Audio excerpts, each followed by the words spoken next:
Sweet Baby Inc. has launched a new attack on gamers. This time they are labeling them as a far right harassment campaign. Ironically, it's Sweet Baby Inc. that has been engaging in harassment and actually targeted a Brazilian gamer, Kabrutusrambo, and tried to get his Steam account shut down, as well as his Steam curator list that operates as a boycott list of all games that Sweet Baby Inc. has worked on. Before we get into this, I'd like to ask you, please hit that subscribe button, hit that bell for notifications so you don't miss any of our future videos here at the Trent Report. This is over at thatparkplace.com.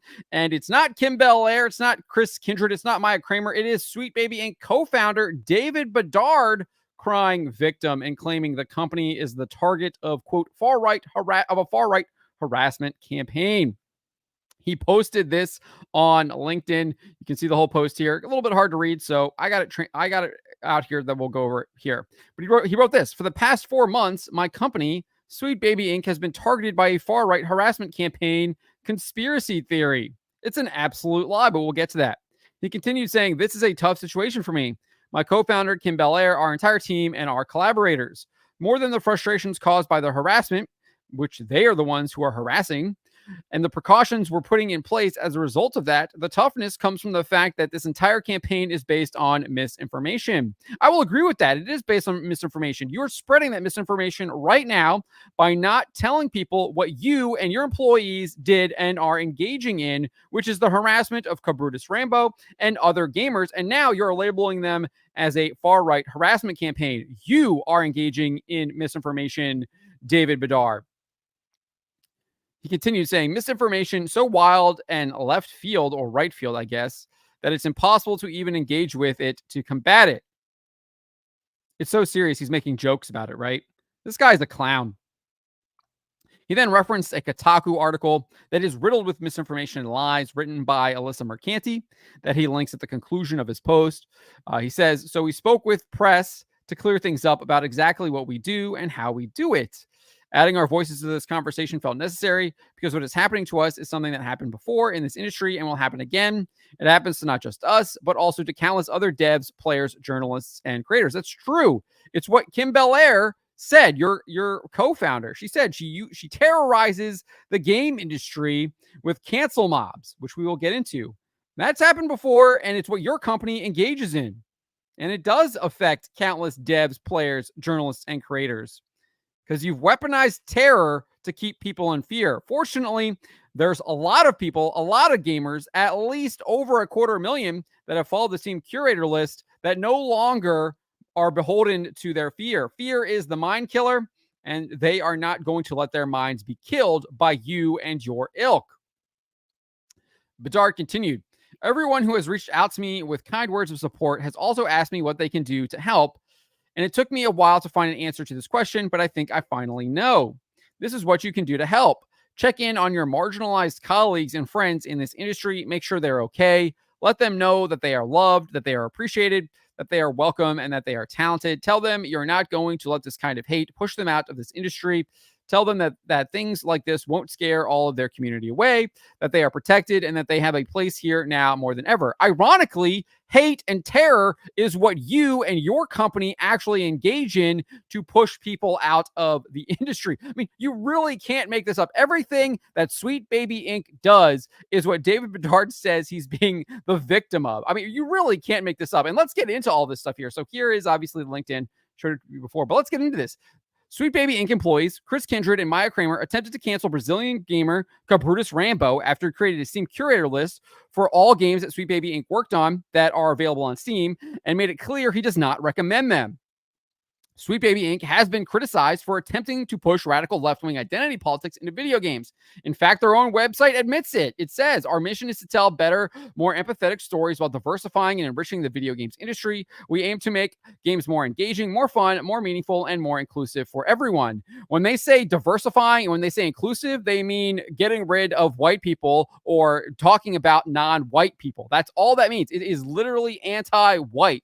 That is what they are talking about. They're talking about, they're admitting that they are a racist company, is what they're admitting. They just won't actually write it. So they use flowery language like diversifying and inclusive. We've seen this happening for years now. It is abundantly clear. And if you don't see it, you should get your eyes checked, and then potentially your mind as well, because your eyes might not be working properly if your mind is broken. Kindred reacted to the list by calling for Steam to shut down the curator list and to have Kabrutusrambo's Steam account shut down, effectively stealing the games he purchased. Talk about immoral. Right here, this is what Kindred wrote. The Steam curator harassment group Sweet Baby Inc. detected is led by this person, Kabrutusrambo. Here's them trying to be slick so they don't get reported. Even with the discriminatory language filed off, the group itself still fails the code of conduct. Kindred then added, anyway, report the F out of this group. And then Kindred concluded, and report the creator since he loves his account so much. So clearly trying to get the Steam curator account shut down and get Kabrutusrambo kicked off of Steam and effectively have his game stolen from him. We also had another Sweet Baby Inc. employee, Maya Kramer, who uses the handle Lego Butts on X, also call for those with authority to step in and censor the Steam curator list.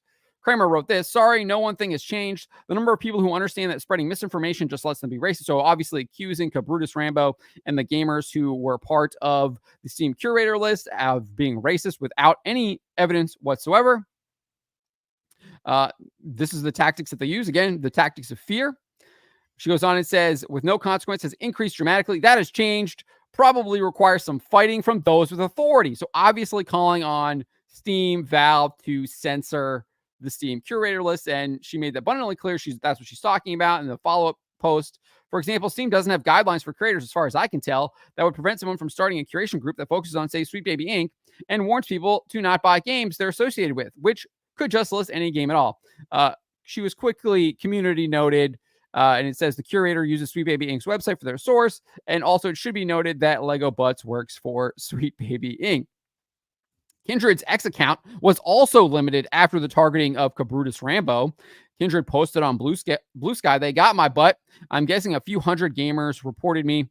I think Kindred eventually deleted that account on Blue Sky after it was discovered. Following this attempt to cancel Kabrutusrambo, it was uncovered that Lego Butts has shared some very vile anti-white views over the past decade. Kramer posted back in 2014, pay me to shoot down your white male lead game ideas. She also wrote, had a nightmare that I was a white male gamer. And then in 2012, she had some comments about Jews, absolutely sickening and disgusting. And then more recently, she wrote this, I usually get grossed out when straight white rich people kiss, but even I think those two are pretty cute. So obviously sickened by straight white rich people kissing. Just deranged, sick, vile comments and behavior. We also had CEO Kim Belair's past comments come to light from a 2019 Game Developers Conference. During her 30-minute presentation, Belair detailed how she uses terror to threaten video game companies. This is what I was talking about. She also demonized straight white males. First, she compared straight white male gamers to picky babies, demonizing them. She says, I think in our industry and in so many creative industries, if you want to look at film and television and any art form, we start treating our core demographics as a fixed and static value, something that does not want to change and something that is locked in place. So despite the changing face of audiences, despite the changing face of conferences like this one, we still look at our core demographics and say, okay, they're white, cis, hetero males, obviously using pejoratives there, clearly infected by the woke mind virus, obviously because she's trying to spread the woke mind virus. Nevertheless, she goes on and says, and we cater almost exclusively to them. And the problem is that we don't just cater to them like, here's something that we think you'll enjoy. We cater to them like a picky baby. We feed them the same thing that we know that they love, and we keep on feeding it. We're like, here you go. We know you love it. Eat this, eat this, eat this. So then when they get anything else, they react as a picky baby would, which would be like, oh, no, thank you. I do not want this. And we've actually done this so long that what we're doing is creating an entire nation of picky babies, and they make us scared to deviate from what we actually want to do, just in case these picky babies don't want to play our games. She obviously also revealed that her company is involved in sensitivity reading, which is the censoring of video games. She doubled down on this metaphor later in her presentation, the picky baby metaphor, saying, I do like to imagine that when we look at white guys, and there's several of you here, I think when we look at you, we say, okay, you can't possibly enjoy this. But I think they want also, and maybe you want also, to experience new and different stories. I think we need to step out of this rule that like white men can enjoy fantasy worlds, aliens, sci-fi, monsters, anything, so long as it's through a lens that looks exactly like them. Because if that's the kind of person that we're always going to cater to, you're never going to innovate. You're never going to change things. You're going to keep feeding the picky baby. And we cannot continue to try to create art under a system that is going to bar innovation for fear of a picky baby throwing a tantrum. She then said this a little bit later. I don't think it's pie in the sky thinking to go like, hey, maybe we can invite white dudes to play as other people and experience different things through someone else's eyes. And if they don't like it, we have to start thinking we're not losing, they're losing, and we're losing because we're going to let them stand in the way of our progress and our innovation. So she is saying that white males are standing in the way of her progress and her innovation. She sees white males as the enemy, very clearly a racist.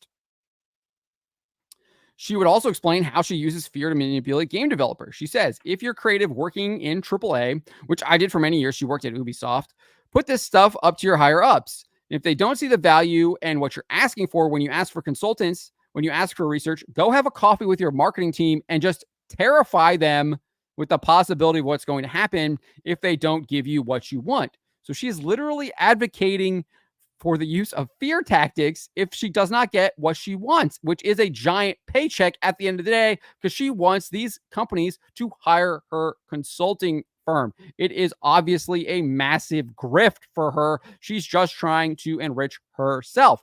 But not only is she trying to enrich herself, obviously she's pushing the evil agenda to enrich herself. She's enriching herself off of evil, but she's not joking either. She says, because they have to consider, I say that out loud as a joke, but it's actually very, very true. So it's not a joke. It never was a joke. She didn't say it out loud as a joke. She's admitting that it's true. She goes on and says, because if you start to consider the people who are player and audience facing, and you have to deal with mitigating harm and with keeping the sentiment around their game and their project positive, there's like a genuine value that you can impress upon them, both ethically and financially. You could say this is important. So basically, she's threatening them with a cancel mob. Remember, this is 2019. This is Twitter. Cancel mobs were very active. Gina Carano was fired from The Mandalorian due to the mass cancel mob that had attacked her for months on numerous fronts. So we know that these mobs were effective. And that's exactly what she is threatening to do to these game developers and studios. She says she's going to weaponize these woke mobs to attack them, to make it look like people are very upset and angry about what they are doing, basically going to accuse them of being racist. It's sick and disgusting, but that's exactly what she is saying that her company engages in. She then elaborates saying, it's also a valid discussion to have because if you're working with a thin narrative budget and you work in AAA, I think you'll be pleasantly surprised or dismayed by the amount of money that marketing can give you. So obviously talking about how she is going to enrich herself. And then she admits that her company is all about injecting wokeness into these video games. None of what we're doing is about ticking boxes or about a veneer of wokeness. We actually have to care about making this stuff. So she's saying it's not about a veneer, which means it is about wokeness. That's exactly what she's saying. So not only was this all brought back into light, but Bel Air and Sweet Baby Inc. used their connections with various publications to launch a second cancel campaign against the Steam curator list, as well as the affiliated Discord group. She did this through journalist Bryant Francis and game developer Francis wrote in his article, Bel Air admitted she isn't entirely sure how Valve or Discord should remedy the situation. She and her colleagues at Sweet Baby Inc. aren't experts in online moderation. They're writers. Their job is to create fictional problems in video games, not solve real ones. She urged Valve and Discord to recognize that harassment campaigns are continuously evolving and that communications platforms need to keep pace with how they're being used to spread hate. Yes, like going to you to lie and spread a harassment campaign to get the Steam curator list shut down. It's clearly they're evolving their tactics. They started off with Chris Kindred and Maya Rudolph going on X and calling on their followers to report the group and hopefully hope that Valve would shut it down based on the number of reports. That clearly did not work. So now they're going through game developer and trying to use these journalists and potentially a public outcry, which does not seem to be appearing whatsoever, to get them to shut it down. So yes, their tactics are indeed evolving because it's Sweet Baby Inc. that is the one who's engaging in these harassment tactics. They're the ones who've been talking about it since 2019, which we just went over. Belair actually told Francis this: "It's clear that some kind of evolution is needed because this will only get bigger, and I don't mean for us. If this playbook can work as well now as it did 10 years ago with Gamergate, it's going to keep working in certain ways, and they will find something bigger and worse to do than this." Ironically, Kotaku journalist Alyssa Mercanti admitted Sweet Baby Inc. is the one running the playbook. She wrote this: "Despite the intensity of the backlash over the past few weeks, it's business as usual for Sweet Baby Inc. The companies they work with haven't been scared off. They've actually offered advice and best practices for how to move forward, practices they have developed after facing harassment of their own," Belair tells me. So it's Sweet Baby Inc. that is the one that is engaging in a playbook. And then here is exactly what they're trying to do. Belair doesn't explicitly call for Valve to take down the Steam Curator group. Obviously, she's not as dumb as Chris Kindred and Maya Kramer, even though one would assume that if you got multiple employees already saying that, it was probably being directed from the head of the company. But she's not explicitly saying that in any of her comments. But she has Bryant Francis do her dirty work for her, because this is what he wrote at the conclusion of his article for Game Developer. "The steps both companies have taken," obviously referring to Valve and Discord, "to moderate these groups appear to have had some effect, but allowing them to remain online serves the organizers' overreaching purpose." So he wants them shut down. You cannot allow them to remain online. "Recruiting normies with little knowledge of game development to capitalize on their anger and channel them into directing hate speech towards Sweet Baby Inc. and anyone else pressing for inclusivity in video games and beyond. If these loopholes aren't closed," meaning AKA if the Discord and the Steam Curator list are not shut down, those bad actors, they're not bad actors, the bad actors are Sweet Baby Inc., "will have learned they can target other developers, and this will be the beginning of another massive hate campaign that will leave our industry and its people worse for it." It's just wild that these people think that they can get away with hating on people for years and call a slight pushback hate campaign. When you actually stand up to these people and tell them no, they will try to villainize you in any way possible. It's going to get even worse. We're already seeing the escalation. They are evolving their tactics. It is now a far-right harassment campaign, according to David Bedard. How long till they start throwing out other words? We already saw Maya Kramer throw out the term racism. I'm not surprised if we start hearing some a name for Germans in World War II. Would not be surprised if we see that very soon from Sweet Baby Inc. and its journalist allies. But let me know what you guys make of what David Bedard and the evolving tactics of Sweet Baby Inc. are, and how they are continuing to try to position themselves as the victims when they are the aggressors. And it's very well documented, and anyone who is believing their lies, they need to be called out as well. And I will continue to do that here. We have a number of people that are actually in the responses. One person from EA. I'm going to be working on covering that person. So stay tuned here to the Trent Report, because I will continue to cover this, continue to call out the lies of Sweet Baby Inc. and its allies. Let me know what you guys make of this. Let me know in the comments below. Remember to always be charitable, but to always speak the truth.